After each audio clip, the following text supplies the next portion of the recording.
আজ কোথাও হারিয়ে যেতে ইচ্ছে হচ্ছে, তাই বেরিয়ে গেলাম ঘুরতে। আজ আমি যাচ্ছি রমনা পার্কে। ছোটবেলায় আমাদের ঘোরাঘুরি মানে শিশু পার্ক, চন্দ্রিমা উদ্যান, চিড়িয়াখানা, রমনা পার্ক, সংসদ ভবন এরিয়াগুলি ছিল। এখন তো ঘোরার জন্য অনেক জায়গা আছে।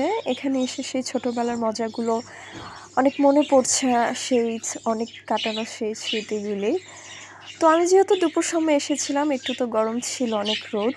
এখানে ঘুরেও আসলে অনেক আনন্দ পেয়েছি, অনেক দিন পর যেহেতু এসেছি। জায়গাটা যেহেতু অনেক বড় ছিল, একটু তো সময় নিয়ে হেঁটে হেঁটে দেখেছি। তো এই ব্রিজটা কিন্তু সামনাসামনি অনেক সুন্দর। আর এই ব্রিজ পার হলেই বাচ্চাদের খেলার জায়গা। কথা বলতে আমার মন ছুঁয়ে গেছে। এত সুন্দর একটা ব্রিজ, পুকুর, আকাশের যেই দৃশ্যটা আমার কাছে অনেক ভালো লেগেছে। এখানে রকমের ফুল গাছ, ফল গাছ ছিল। আর এই বিভিন্ন গাছে বিভিন্ন পাখিরা বাসা বেঁধেছিল। এখানে গাছে গাছে কাঠবিড়ালি ছিল। আর বিভিন্ন পাখি দেখেছি, দোয়েল পাখি, ময়না পাখি, শালিক পাখি, বিভিন্ন পাখি।